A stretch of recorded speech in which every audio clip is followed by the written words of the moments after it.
कुछ इस तरीका का श्रृंगार कर कर हम निकल अब जा रहे हैं घर की ओर। गौर से देख लीजिए श्रृंगार को, बड़ा सुंदर श्रृंगार हुआ है।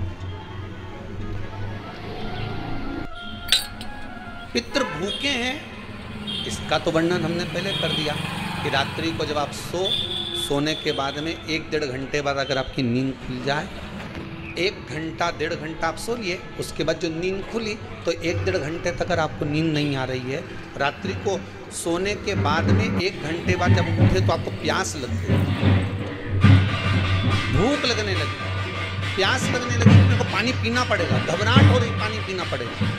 1-1.5 घंटे सोने के बाद अचानक नींद खुले और आपको प्यास लगे, समझ लेना आपके पितृ भूखे हैं और प्यास।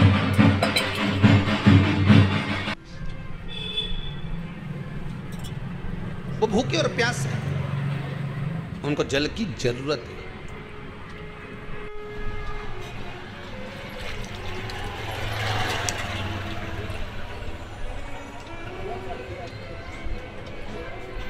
किसी भी नदी में, सरोवर में, कुंड में, बावड़ी में, तालाब में, आप तीर्थ में जाकर जब स्नान करते हैं तो स्नान करने के बाद उनके मामले में क्यों भगवान विष्णु बोले अपने नारायण कहते हैं मैं उतना देता हूं जितना भाग्य में लिखा होता है, ब्रह्मा उतना देते हैं जितना कर्म में लिखा होता है, और शंकर ना कर्म देखते हैं ना भाग्य देखते हैं। शंकर तो बस इतना देखते हैं कि मुझे दिल से रिझा लिया तो उन्होंने तुरंत उठाकर कुबेर बना दिया। मर्जी उनकी। कुबेर ने अपनी धर्मपत्नी से बोला, सुन अपने पास में इतनी दौलत है पर आज तक कोई अपने घर में आकर देखता ही नहीं कि अपने पास कितना है। तो पत्नी ने बोला क्या करोगे? कुबेर बोला काम करते सबको निमंत्रण दे देते भोजन करने का। अच्छा दे दो, सारे देवी देवताओं के घर में निमंत्रण दिया है, सिगरी निमंत्रण। सिगरी निमंत्रण मतलब में भी कहा था सा परिवार, भगवान विष्णु सा परिवार, ब्रह्मा सा परिवार, इंद्र सा परिवार, वायुदेव जलदेव सब सा परिवार, और सबको निमंत्रण दिया पर शंकर भगवान को भूल गया। जिसने कुबेर का पत्र दिया था उसी को भूल गया। पत्र का नारद जी ने आकर कहा कुबेर जी, शंकर जी को बुलाया, भूल गए, अब जाओ बुलाने। शंकर जी जाएंगे, नींद नहीं आ रही है। हर हर महादेव। शिव जी ने पूछा क्या बात है कुबेर? कुबेर बोले महाराज जी हम सबको निमंत्रण दिया है, तुम्हें भूल गए थे। नारद जी ने कहा था अब बताओ किसी को निमंत्रण देने जाओ कैसे बोलना? अगर भूल गए थे तो ये बोलना नहीं चाहिए, भूल गए ये बोलना था कि परिवार के लोग, घर के लोग, इसलिए अपने घर वालों को बाद में निमंत्रण दिया जा सकता है। पर महाराज जी ने याद दिला इसलिए हम कहने आ गए। प्रैक्टिकल करने में बुरा लगेगा क्यों लगेगा? प्रयास करने में क्या कुछ जाता है? वो तो शंकर जी थे, पांडे तारा की माता उनको खेले थे, हमको बहुत बुरा लगा भैया। बताओ कि बाद में बुलाया सियोर वाला महाराज झूठ तो नहीं बोल रहा। अरे बुरा लगेगा नहीं लगेगा? अगर कोई दिल से कहे कि हम तो बस भूल गए थे और तुमको बाद में बुलाया, एक लोटा पानी लो, उसमें शंकर भगवान ने कहा क्या चाहते हो आप हमारे भोजन करने लीजिए। शंकर जी बोले देखो ये जो बड़ी बड़ी पार्टियां होती हैं ना इसमें मैं नहीं जाता हूं। बेलपत्री का पेड़ या पीपल का पेड़ या बट का पेड़, इन पेड़ के आप में से कितने लोग हैं जिनके घर में शादी होती होगी तो शमशान में पत्रिका देने जाते हो? दोपहर में सुबह 10 बजे से शमशान में पत्रिका देने के बीच में ले जाकर चढ़ा दे। शंकर जी बोले भैया इतनी बड़ी बड़ी पार्टियां मैं अटेंड नहीं करता, मैं इतने बड़े बड़े फंक्शन तो तुम्हारे यहाँ हमारे यहाँ किसको भेजोगे? शंकर भगवान बोले काम करेंगे गणेश जी को भेज। कितने में कुबेर बोला क्या खाएगा? शंकर जी ने मन में सोचा खाएगा तो तुझे मालूम पड़ जाएगा। तो उसने देखा क्या नहीं इतना सा गणेश लगेगी हमारे यहाँ क्या खाएगा? एक बार लगी तो फिर भी अब आप बोल रहे हो तो भेज देना, ठीक है। प्रैक्टिकल करने में इतने में कार्तिक ने जाकर माता पार्वती जी से कह दिया, माँ पिताजी ने बताओ भोजन करने के लिए गणेश जी को भेज रहे हैं, घर का बड़ा बेटा मैं हूं तो मुझे भेजना चाहिए ना। पार्वती जी ने शिव जी से पूछा आपने कार्तिक को क्यों नहीं भेजा? शंकर भगवान बोले पार्वती तू नहीं जानती कि किसको कहां, जब एक ही तारीख की 2-4 शादियां होती है तो किसको कहां भेजना है? ये घर की अम्मा कि बेटा वहां चले जाना, बड़ा छोरा वहां चले जाना, बड़ी बहू वहां चले जाना, छोटा बहू छोटा छोरा वहां चले जाना। तो घर की जो माँ होती है, पिता होता है ना, वो भेजते हैं, ठीक है। तो शंकर जी ने बोला मेरी मर्जी में क्यों भेजूं? जैसे गणेश जी आए, शंकर जी ने कहा गणेश हाँ पिताजी कुबेर के यहाँ भोजन करने जाना है। गणेश जी बोले मुझे मालूम था इसलिए एक हफ्ते से कुछ नहीं खाया है। बहुत चतुर लोग हो, एक हफ्ते से संसार। शंकर जी मन में सोचे औलाद तो हमारी भले पूजन पाठ नहीं करे पर कहीं एकदम मिलने आ जाए ना तो लोगों को क्या अम्मा जी है क्या? गणेश जी ने छोड़ दिया था और जैसे ही शाम को 7 बजे निमंत्रण चालू होना था गणेश जी पहुंच गए 4 बजे। कितनी बजे पहुंचे? 4 बजे। और जाते से आवाज लगाए कुबेर भैया, कुबेर भैया। कुबेर जी तो नहीं आए, कुबेर जी की पत्नी क्या बात है?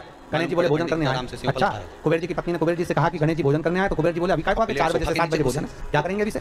हमें नहीं मालूम पर वो अभी से आ गए। तो कुबेर जी बोले काम करो कि जितने लोग जिम के जाते जाए उनको जिमा दो, जाने दो, उनको खिलाओ और जाने दो, उनको खिला दो। प्रैक्टिकल करने में कुछ भी नहीं बिगड़ा, ये तो बस गणेश जी के लिए चौकी कुछ अच्छा हो। और चौकी पर श्री गणेश जी महाराज को बिठा दिया, चौकी पर गणेश जी को बिठाया। और जैसे ही चौकी पर गणेश जी को बिठाया, गणेश जी से कहा खाओ, 3 वृक्ष थाली लाकर रख दी, भोजन करना प्रारंभ करो। अब गणेश जी ने करना प्रारंभ किया। गणेश जी कुबेर जी से पूछा भैया खाना? हाँ वृक्ष, भाभी जी खाएं? हाँ खाइए। और गणेश जी ने जो खाना चालू करा, 33 देवताओं का भोजन 15 मिनट में करते हैं, 15 इसलिए पितृतुल्य। वट वृक्ष ब्रह्मा जी के मस्तक से बना इसलिए पितृतुल्य, और कुबेर जी पत्नी दौड़ते हो कुबेर जी के पास, पार्वती जी के कुबेर जी को क्या हुआ? जब गणेश जी को क्या हुआ? उसको कुछ नहीं होने वाला, खाने में जगदम्बा भोजन समाप्त हो गया, उस समय सूखा सामान रख लोक में हलचल। कुबेर के भंडार में जितना भंडार भरा था सारा के सारा ले लिया गया। कैसे आ गए? मैनावती की पुत्री है। 20 मिनट में तो सब समाप्त। और आवाज लगा के बोल रहे भाभी ले आओ, पितरों की नाती। भाभी मन में सोचे चूल्हा में अश्रु कैसे गिर गया।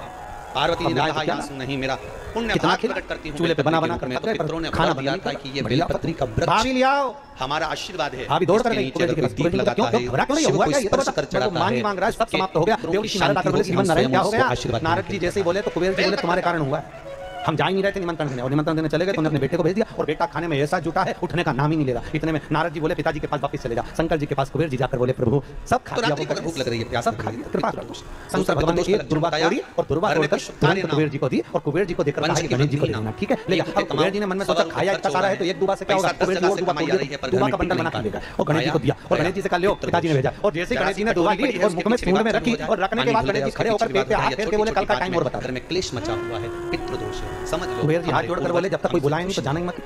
उस दिन से गणेश जी का नियम है कि गणेश जी को लोग कोई करते हैं और गणेश जी को लोग विसर्जन भी करते हैं। बड़े बेटे को करना चाहिए कि छोटे को करना चाहिए। शिव महापुराण की कथा कहती है अगर जायदाद का पूरा हिस्सा बड़े ने लिया हो और तुमने अपनी माता का दूध ना पिया हो तो एक ही को कर ले। अगर माता का दूध पिया है से ये नहीं कहा कि तुम मुझे भगवान शंकर रहे नारायण, मैंने आपसे नहीं कहा कि मुझे कोई वस्तु प्रदान करो, पर अगर लक्ष्मी जी को जल भी चढ़ाना था तो अपने ही घर का चढ़ा देती, तो आज मुझे प्रसन्नता पड़ेगा, प्रसन्नता। तूने मेरा ब्रह्मदेव बोलो के कहने पर भगवान शंकर भगवान विष्णु के यहाँ गए। भगवान विष्णु ने आकर सत्कार करा, भगवान शंकर से पूछा बोले ना कैसे आना हुआ? शिव जी कहते हैं नारायण आने का कारण इतना सा है कि संसार सागर में जब मनुष्य का जन्म होगा, मानव शरीर जब मिलेगा, उस मानव शरीर को अगर मान लो उसने भजन किया ना किया, उसने कीर्तन किया ना किया, उसने मंत्र जाप किया ना किया, उसने स्मरण किया ना किया, तो ऐसा कुछ करा जाए कि उस मनुष्य शरीर से आप रूप ही भजन हो जाए, शिव नाम का स्मरण हो जाए, भगवान की भक्ति का प्रतिबिंब फुट जाए, वहां वो सेवा करे, सेवा तुम करो, ठीक है? गलत है क्या? तो भगवान बोले क्या कर सकते हैं? तो भगवान विष्णु ने भगवान शिव से कहा प्रभु ये जो 21,600 श्वास मनुष्य के शरीर से निकलेगी ना, इस श्वास के अंदर आप समाहित में बस इतना लिखा है। आप इसमें तो फिर वसीयत में ये भी लिख के जाना चाहिए था। मैं क्यों सबके डरो मत रहे एक भी जब छोरा छोरी के सब सामान प्रॉपर्टी जमीन दोनों जायदाद दोनों सारा सामान छोरा छोरी के तो उनके लिख के भी जाओ, हमारी श्राद्ध कर दे अच्छे से, नहीं तो बोल जैसे ही श्वास समाप्त हो गई शरीर नहीं रहेगा, शव बन जाए। क्या बन गया? शरीर समाप्त। श्राद्ध करो। कितना दिया तुमको? बोलो ईमानदारी से बोलना, कितना दिया? फिर वो शरीर नहीं रहा, वो केवल एक बात बहुत अच्छे से उसका मूल तत्व समाप्त आप लोगों के जीवन में उतरे। श्वास में शिव है। अगर मायके में शंकर की कथा करें, ये जो श्वास है शिव करें, इसमें मैं समाहित में भाभी ओमकार मायके के लोग, इसलिए बार-बार आपको निवेदन कर रहे हैं कि श्राद्ध देखिए परमात्मा को हर बार धन्यवाद देना ना भूले, हर क्षण में हर पल में उस परमात्मा को धन्यवाद देते रहो। जरा अखबारों को टीवियों को खोलकर देखिए, कई जगह आपको मिलेगा कि वहां ऑक्सीजन कम पड़ गई, ऑक्सीजन की टंकी कम पड़ गई। जरा विचार करो, एक मरीज को ऑक्सीजन की एक टंकी खत्म हो जाती है, समाप्त हो जाती है, तो पूरा परिवार हॉस्पिटल में भिन्न-भिन्न हो जाता है। तो विचार करिए कि उस परमात्मा ने इस प्रकृति को बनाने के लिए कितनी ऑक्सीजन दी होगी और किस तरह से निःशुल्क देकर इस संसार में कितनी ऑक्सीजन देकर संसार के लोगों को जीवित रखा होगा। उस परमात्मा को बारंबार धन्यवाद देना चाहिए। ये तेरी करुणा करे, ये तेरी दया से, ये तेरी करुणा से, वो नहीं समाते, वो नहीं जानते, आप करो, ये तेरे द्वारा प्राप्त तो करे। दो भाग होते हैं महाराज, जब एक रोटी गाय के मुख में दी जाती है, गाय के मुख में हर श्वास में एक रोटी देते हैं, या गाय के मुख में बारंबार देते हैं, तो रोटी को बीच में से तोड़कर चंचुला देवी भाग होता है, उसको मतलब जिस समय पर फुलका का परत नहीं निकालना है, रोटी जो सीधी सीधी है ना, जैसे ये रोटी की सब्जी बन गई थी चंचुला देवी, दो भाग विभाजित कर लिया, नीचे वाले भाग में थोड़ा सा गुड़ शक्कर रख लिया, ऊपर वाले भाग पार्वती जी की सहेली जब बन गई थी चंचुला देवी, वो गाय को दी। तो अपन श्राद्ध पक्ष में दो कर्म चंचुला देवी ने जरूर करा था कि पति का रोटी दी जाती है, दिया पति चोरी कर लाया, घर ला कर दिया, उसका भोग करा, थोड़ा सा मीठा करके चंचुला देवी दान पुण्य दान नहीं करती, अपनी भोग में प्रमाण कहां से आया? दो भाग अपने टुकड़े का प्रमाण कहां से आया? श्राद्ध पक्ष में ही ऐसा क्यों किया? जब अपनी भोग में लगी ऐसा दो प्रमाण, कोई पुण्य चंचुला ने कुछ करा है, ये क्यों कहा जाता है कि पूरी के ऊपर पूरी रख दे, उसमें मीठा रख दे, खीर शक्कर रख दे? शिव महापुराण की कथा के रत्नों में डूबने के बाद चंचुला के जब प्राण क्यों छूट गए, तब चंचुला देवी पहुंची भगवान शंकर के किला धाम पर, और पार्वती जी की जब सखी बन गई, जो नारी ने बारंबार एक बात कहती रही कि कुछ ऐसा कर दीजिए कि मेरा भोजन प्रेत योनि में पड़ा हुआ है, प्रेत योनि से मुक्त होगा। घर की माता ने प्रेत योनि से छूट गया। महाराज पिता पुरुष इतनी कृपा बस वो प्रेत योनि से मुक्त हो, प्रेत योनि से छूट जाए, ऐसी करुणा, ऐसी कृपा, ऐसी श्राद्ध पक्ष में दो भाग रोटी के कर गाय को देती है।